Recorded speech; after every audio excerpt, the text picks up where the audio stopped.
Meus irmãos, a paz do Senhor. É com alegria que estamos mais uma vez juntos neste momento glorioso de orientação didático-pedagógica para a nossa próxima lição, que será exatamente no próximo domingo, o último domingo do mês, dia 30. E aí depois começamos o mês de abril, o mês de maio. E, meus amados irmãos, no próximo domingo, Deus nos dará a felicidade de entendermos agora a questão do pecado à luz de nosso Senhor e Salvador Jesus Cristo. Quando eu pensei nesta segunda lição, eu tinha em mente o seguinte: já que estamos estudando durante o trimestre inteiro sobre a questão relacionada à graça, é óbvio que nós temos que olhar para o Senhor Jesus Cristo e pensar sobre a questão do pecado à luz de tudo aquilo que Cristo ensinou. Já que Cristo é a pedra angular, já que Cristo é a expressa graça de Deus vinda ao mundo, já que Cristo é aquele que, sendo a expressa imagem de Deus, do Deus inacessível, que é o Pai, e já que ele veio como o Logos, aquele que nos traria a voz de Deus de forma definitiva para a humanidade, então é óbvio que para podermos entender com completude toda a doutrina da graça e, obviamente, entender porque nossos irmãos há 500 anos atrás gritaram: tá tudo errado na igreja, tá tudo errado na igreja, e um dos gritos foi o sola gratia, nós temos que passar pela figura de nosso Senhor e Salvador Jesus Cristo e analisar, à luz de tudo aquilo que ele falou, a questão relacionada ao pecado. Então, no próximo domingo, eu necessito de você, meu amado professor, para que seu aluno saia da escola bíblica dominical com a noção exata de tudo aquilo que nosso Senhor e Salvador Jesus Cristo trouxe à luz do que é o pecado. À luz do que é o pecado. A vida espiritual, ela é assim. A gente olha para o Velho Testamento, compreende o que ali está, mas após compreender o fenômeno espiritual, o fato espiritual, nós somos obrigatoriamente levados a Jesus Cristo, Por quê? Porque o Senhor é o Logos de Deus. Cristo estava ao lado de Deus Pai e desce para simplesmente nos trazer todas as verdades espirituais de forma definitiva. Então, se eu parto exatamente do Gênesis numa análise absolutamente profunda do que foi o pecado e do que o pecado trouxe para toda a humanidade, é lógico que a solução do pecado, a semente que viria da mulher para resolver todo o problema do pecado, que é nosso Senhor e Salvador Jesus Cristo, obrigatoriamente teve que se posicionar sobre esse assunto. Teve que dizer alguma coisa sobre esses fatos. Até porque Cristo é a voz de Deus para a humanidade. Como já disse, de forma eterna, definitiva e concreta para cada um de nós. Então, eu sou obrigado a, obviamente, ao desvendar toda a questão relacionada à graça, e essa, como já lhe disse na primeira aula, é uma das doutrinas mais fundamentais da palavra de Deus para descortinar tudo aquilo que é a doutrina da graça. E para entender porque há 500 anos atrás nossos irmãos gritaram: tá tudo errado, só na graça, está tudo errado, é lógico que eu tenho que passar por nosso Senhor e Salvador Jesus Cristo, e através de seus ensinos, suas palavras, sua vida aqui na face da terra, compreender também o fenômeno do pecado, né? Os fatos concernentes à questão relacionada ao pecado, a extensão do pecado, as consequências do pecado e, obviamente, a solução para o pecado. Então, a aula de domingo que vem, ela se constitui numa aula essencial, porque tudo na Bíblia é exatamente assim. Você vem no Velho Testamento sedimentando e entendendo as primeiras revelações e os primeiros fatos espirituais. Você chega no Novo Testamento, você olha para Cristo. Em Cristo está a certeza absoluta de qualquer coisa e de qualquer fato e de qualquer fenômeno no mundo espiritual. Graças a Deus, o Senhor Deus nos enviou Jesus Cristo para que as certezas espirituais pudessem existir. E aí é óbvio, depois você transcorre a palavra de Deus, vendo Paulo, vendo Pedro, vendo Tiago, ouvindo João, homens absolutamente inspirados por Deus, e aí se sedimenta toda uma doutrina cristã. Toda uma doutrina cristã. Então veja que Cristo é esse funil extraordinário enviado por Deus, esta peneira fantástica enviada por Deus para que tudo possa por Ele e através dele passar e as realidades serem colocadas nos seus devidos termos. Então, para mim, seria absolutamente incorreto o fato de continuar toda a doutrina da graça, do sola gratia, sem olhar e entender e discernir o que Cristo falou sobre o pecado. E aí eu preciso que você, no próximo domingo, meu companheiro de trabalho, né?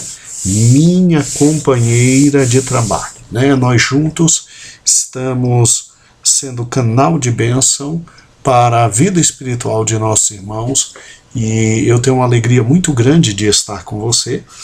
E meu querido companheiro, minha querida companheira, eu preciso que realmente você, ao abrir a partir da página 11, possamos olhar para o nosso querido aluno e fazê-lo entender exatamente as ideias centrais sobre o pecado advindas de nosso Senhor e Salvador Jesus Cristo, né? Muito bem, como você fará então o elo na introdução da lição passada para essa? Eu te recomendo rapidamente você olhar para o seu querido aluno e assim, não mais do que 3 minutos, olhar para ele e rapidamente recordar a nossa primeira lição, dizendo que a alegria está com ele. Obviamente, leia de novo o texto, que é o texto de Gênesis, e que pedi para que Heber repetisse aqui nessa lição, sem nenhum problema, e olhe para ele e diga: amados, nós na primeira lição vimos a origem do pecado, as consequências do pecado, como ele atingiu a humanidade, quais foram os fatos terríveis que ele trouxe, e obviamente tivemos também a primeira visão sobre a graça de Deus. Agora, continuando sobre este fato e este fenômeno espiritual, nós queremos avançar e, neste dia, verificar o que nosso Senhor e Salvador Jesus Cristo nos fala sobre este assunto tão importante: pecado e graça. Pecado e graça. E por quê? Por uma razão simples. Aí você lembre a ele, obviamente, o texto de Hebreus, no seu capítulo 1, versículo 1 e 2. Deus antigamente nos falou por intermédio dos profetas a nossos pais, e nesses dias nos fala por intermédio de Cristo, né? A quem constituiu o Senhor sobre todas as coisas. Então é óbvio que qualquer assunto nós temos que passar sobre o crivo de Cristo. E ele só tem validade, só tem fundamento depois que se entende exatamente o que Cristo sobre ele falou. Diga exatamente isso para ele.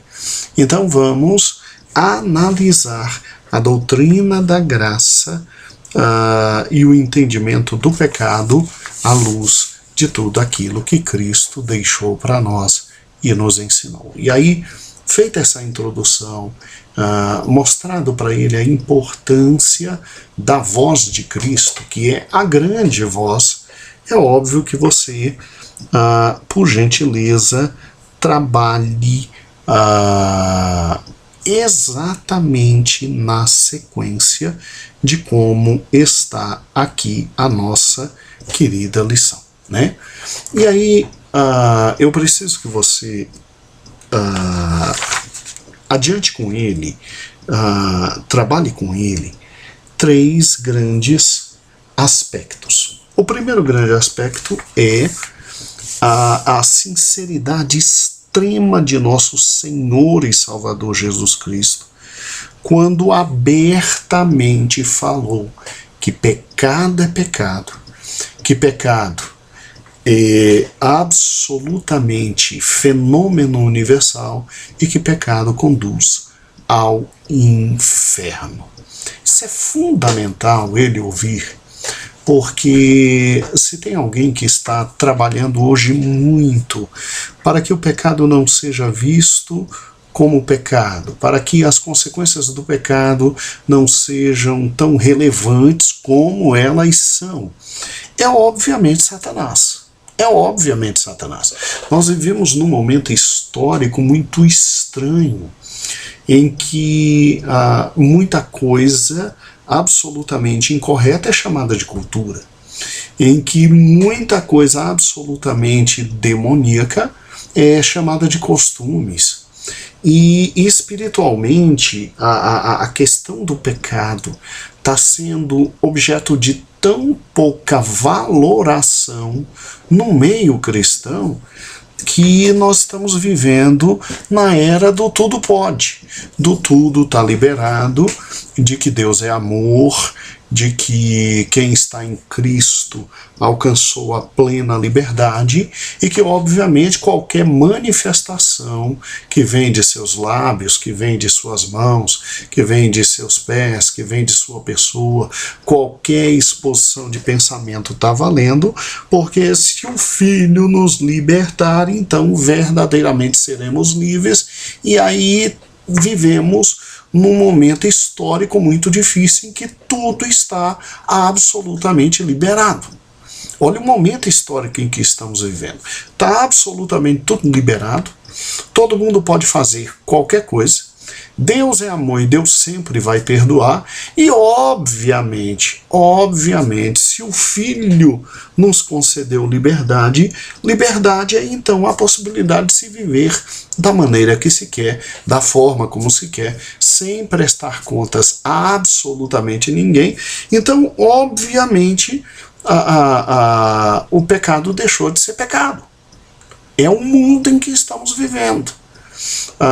Hoje, muito do que se chama cultura, a Bíblia chama de pecado.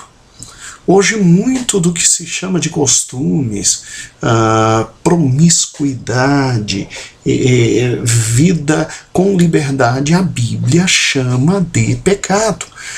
E a primeira coisa que eu preciso que você alerte a igreja é que nosso Senhor e Salvador Jesus Cristo, ao vir o mundo, encontrou um mundo absolutamente quase que idêntico ao nosso, em que a visão espiritual era rara, em que a palavra de Deus estava absolutamente abandonada no sentido de se ler, seguir, de se buscar, em que, infelizmente, questões relativas a pecado eram absolutamente banalizadas,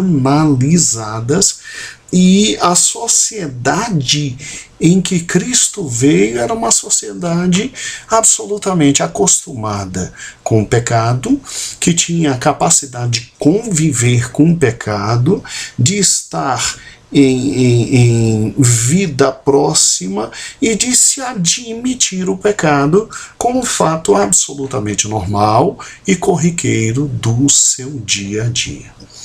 Meus amados irmãos, quando Jesus veio, Jesus, em primeiro lugar, fez questão específica de dar nome às coisas.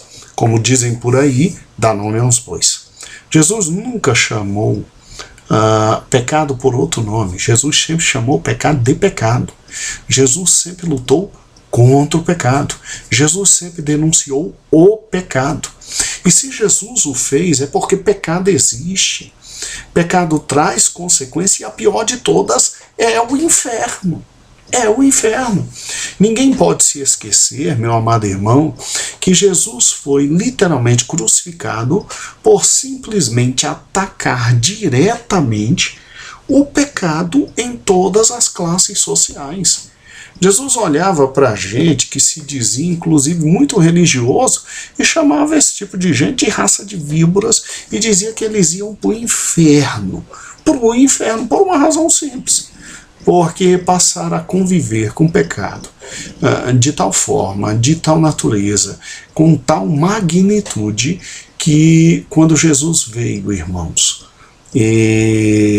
a noção de pecado, de erro, de incoerência, de gente vivendo desgraçadamente fora da presença de Deus, era tão grande, que após várias denúncias da existência desse fenômeno chamado pecado, as denúncias das consequências que estava aguardando a todos aqueles que viviam em pecado, ser exatamente o inferno, a consequência exatamente disso foi a morte de Cristo. Eu não estou dizendo que Cristo morreu por desafiar pecadores e por denunciar pecados, né? Mas eu estou dizendo que, sobremodo, uma das razões de Cristo simplesmente ter sido conduzido à crucificação foi o fato dele não se calar diante desse fenômeno espiritual absolutamente maligno chamado pecado. Então eu preciso que, em primeiro lugar, você, no próximo domingo, dê um sacode no povo de Deus, né? No bom sentido, sacode. Mostre a eles que, tal como na época de Cristo, hoje nós estamos. Tem gente vivendo abraçadinho com o pecado. Tem gente que acalenta o seu lindo pecadinho. Tem gente que não abandona o seu amoroso pecado. A vida em proximidade com o pecado hoje é tão grande quanto na época de Cristo.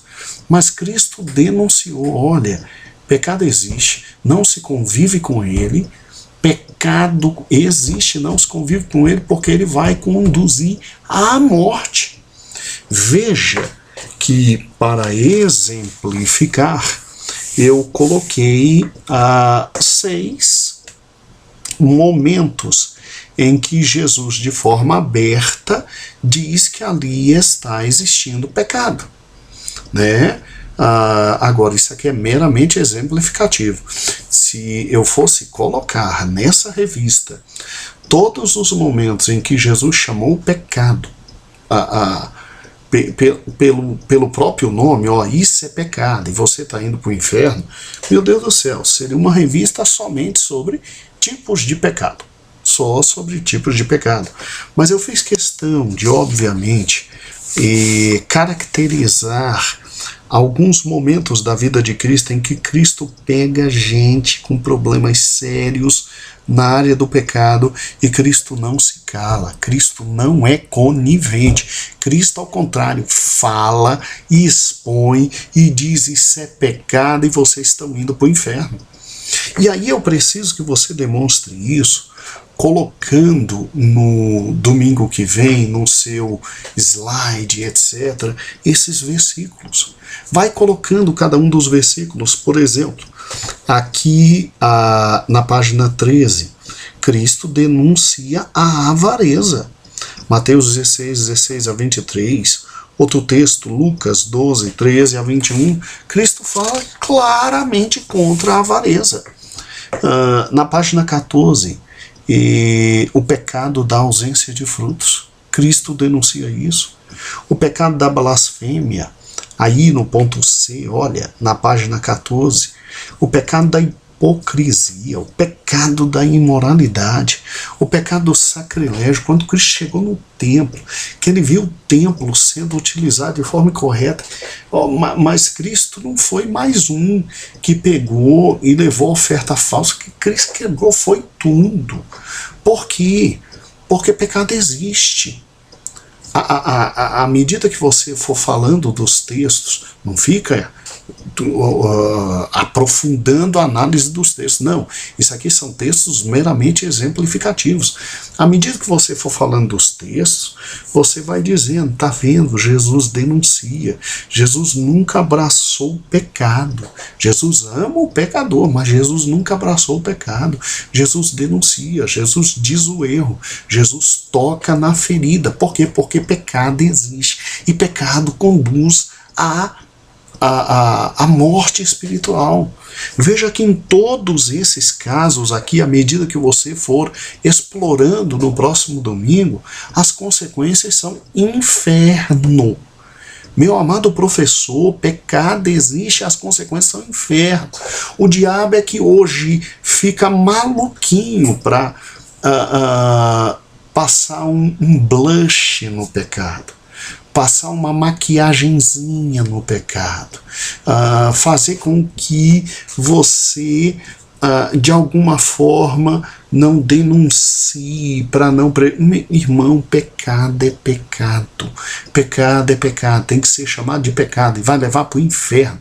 E quem quiser, que continue pecando, mas nós não podemos ser coniventes com isso. A gente tem que começar com a própria vida dizendo: isso não está certo, isso eu tenho que abandonar, porque senão eu vou para o inferno. Se Jesus, que é Jesus, o grande Logos de Deus, aquele que nos trouxe, meu amado irmão, a certeza e a verdade absoluta sobre todos os fatos espirituais, ele denuncia, e esses não são os únicos pecados que ele denuncia, isso aqui é mero exemplo.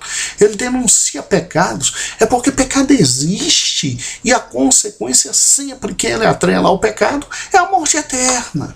É a morte eterna. Com isso não se brinca. Avise isso ao povo, com isso não se brinca. Nosso Salvador foi radical. Veja que até ficou de vermelho aqui, ó. Irmãos, não podemos nos esquecer que uma das razões da crucificação de Cristo foi o fato de não tolerar o pecado e denunciá-lo abertamente perante uma sociedade que, infelizmente, o que aceitava e com ele, com o pecado, convivia de forma natural e cotidiana. Natural e cotidiana, irmãos. Pecado é pecado e a gente tem que abandonar, porque senão vai para o inferno. Essa é a verdade. Essa é a mais pura verdade. Agora, olha que interessante.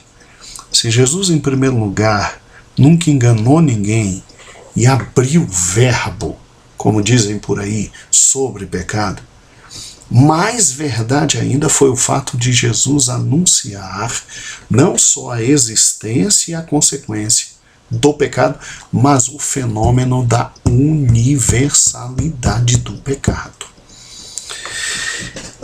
Olha que interessante esses dois textos de Mateus, capítulo 19 e 17, depois Lucas, capítulo 11 e 13. Jesus diz que o pecado é fenômeno universal. O mal reside em todos e absolutamente todos. Absolutamente todos. Né? Jesus, quando olha para aquele jovem e olha para ele e diz: meu filho, só há um que é bom, que é Deus. Entenda que Deus é o Pai, é o Filho e é o Espírito Santo. O Pai é Deus, o Filho é Deus e o Espírito Santo é Deus. Fora esses, todo o resto foi atingido pelo pecado. O pecado é fenômeno universal. Esse é o motivo pelo qual depois o apóstolo Paulo vem dizendo que em Adão todos nós pecamos. E nós já nascemos com a natureza absolutamente voltada ao pecado. Agora fique tranquilo que isso é assunto da próxima aula, que será fantástica. E não é o fato dos discípulos estarem acompanhando Jesus que os tirava da posição de pecadores. Veja que em Lucas capítulo 11, versículo 13, Jesus chega a dizer que todos os homens eram maus, absolutamente maus.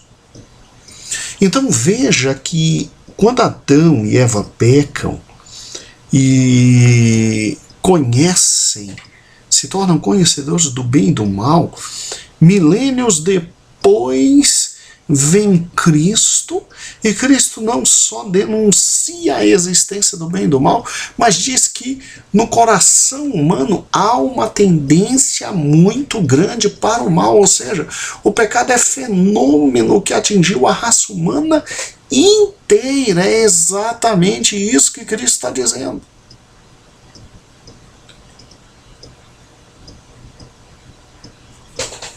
E quais são as consequências do pecado? Se Cristo foi verdadeiro, denunciando, pecado existe, e pecado leva ao inferno.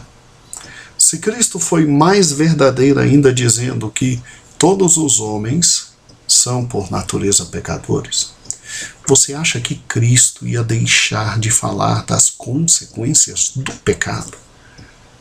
Olha como Cristo foi simplesmente direto, maravilhoso, fantástico. Aqui na página 15, eu fiz questão de colocar isso, consequências do pecado, em terceiro lugar. O pecado não é uma ação despretensiosa, suas consequências são fatais. Olha, o próprio Cristo diz, o pecado, em primeiro lugar, afeta o seu destino. Afeta o seu destino por quê? Porque vai te levar para o inferno. Quando ele disse que Deus o enviou e todo aquele que nele crer não ia perecer, mas ia ter a vida eterna, Cristo estava dizendo: eu sou a solução para o pecado. Se você não crê em mim, você vai ter a morte eterna. Então o pecado te leva à morte eterna. O pecado, em segundo lugar, afeta a nossa espiritualidade.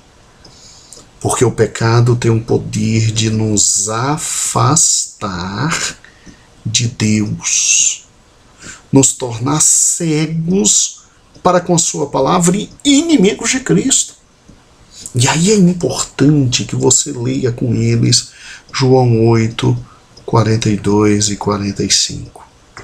Agora, quando Cristo falou que o pecado não somente afeta o nosso destino, não somente afeta a nossa espiritualidade como consequência, mas afeta a nossa vontade, assim, simplesmente nos fazendo escravos dele. Aí Cristo, meu Deus do céu, tocou num ponto que é dos mais terríveis no tocante ao pecado. Veja que interessante, quando você lê João capítulo 3, 19 e 20, que João dá testemunho que Cristo era a luz e a luz veio ao mundo, e infelizmente os homens resolveram amar as trevas, muito mais que a luz. Veja, meu amado irmão, que loucura é isso. O pecado, segundo o Evangelho, os ensinos de Cristo, simplesmente ele de forma terrível, ele vai consumindo até nossas vontades, nos tornando escravos dele. E se o pecado, porque o grande detalhe do pecado é que se o pecado somente arrebentasse conosco, se o pecado somente levasse a cada um de nós ao inferno, se o pecado somente retirasse a nossa capacidade de ter a espiritualidade, ou seja, contato com Deus, se o pecado somente tocasse em nossa vida e nos tornasse escravos dele, menos mal. Mas quando Cristo nos avisa que o pecado ainda, além de nos afetar, traz consequência para com aqueles que estão ao nosso lado, trazendo sofrimento, trazendo dor, trazendo dificuldades, trazendo problemas para quem ao nosso lado está, aí você vê quão destrutivo é esse ser chamado pecado. Porque olha que interessante, na página 16, o pecado afeta os outros. Afeta os outros. Quando olhamos o Sermão do Monte e vemos que o Senhor deixa entender que nossos pecados geram efeitos sobre os outros. Ninguém aqui está defendendo que porque você pecou, os outros é que vão sofrer. Não. A ideia que está sendo defendida aqui é que simplesmente você peca, mas você acaba trazendo problemas não só para você, mas para a vida de outras pessoas. Por exemplo, dá um exemplo extremamente simples. Por gentileza, não sai dizendo na lição que um peca e o outro é que vai receber a maldade do pecado. Não estamos dizendo isso. Quem peca está plantando e ele vai colher. Agora, infelizmente, a dor que ele colhe atinge não somente a ele. Esse é o grande problema do pecado. Você quebra os outros. Por exemplo, o indivíduo pega e simplesmente casado resolve ter uma relação extramatrimonial, né? Vamos junto. Quem está pecando é ele. Quem está fazendo o errado é ele. Quem vai colher ele. Mas ele acaba gerando no coração da esposa que é sincera dor, sofrimento, mágoa. No coração dos filhos, vergonha, rancor, mágoa. Já imaginou isso? Já imaginou a tristeza que causa em toda uma sociedade? Ou seja, o pecado, sim, ele traz consequências para quem pecou, mas ele acaba de forma horrível atingindo a outros, trazendo sofrimento a outros. E Jesus denuncia exatamente isso, a seriedade do pecado. O pecado, ele é um câncer.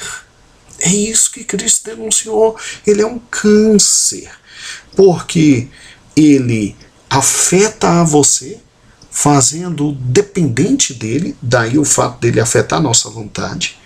Ele quebra a sua espiritualidade porque ele te afasta de Deus, e Cristo disse exatamente isso. Ele te conduz ao inferno, afeta todo o seu destino e ainda afeta aqueles que ao teu lado estão, porque causa sofrimento. Agora, a lição, quando chegar nesse ponto, é lógico que estará uma lição muito forte, muito pesada, muito dolorosa. Eu sei disso, eu posso imaginar os olhinhos do seu aluno, mas ele tem que compreender que pecado é pecado, que não se passa a mão na cabeça do pecado. Pecado é pecado. E que gera todas essas consequências. E se quem disse isso foi Jesus, Mas ele não pode sair dessa lição somente triste com o pecado. Ele tem que entender que Jesus também disse que ele, Jesus, era a solução dada por Deus ao pecador para eliminar e exterminar o pecado. Então, você tem um Cristo absolutamente maravilhoso, porque ele expõe toda a verdade quanto ao pecado, mas ele não deixa de se demonstrar como solução para o pecado. E aí sim, aí a lição ganha uma alegria muito grande, uma felicidade muito grande, quando você chega na página 16 e você vai para o ponto 2.5, o perdão dos pecados. Se Cristo ensinou tudo sobre pecado, ele também não deixa de falar sobre o perdão dos pecados. E aqui eu não vou comentar. Ah não, pastor, não, eu não vou comentar. Aqui eu preciso que você leia com ele. Porque começa aqui, 2.5, página 16, o perdão dos pecados. Em último lugar, Cristo deixou claro que sua grande missão era resolver definitivamente o problema do pecado. Eu peço encarecidamente que você leia. A partir daqui, todo esse restante da página 16, toda a página 17, toda a página 18, inclusive a conclusão. Eu te peço esse favor, por gentileza, porque aqui está o auge.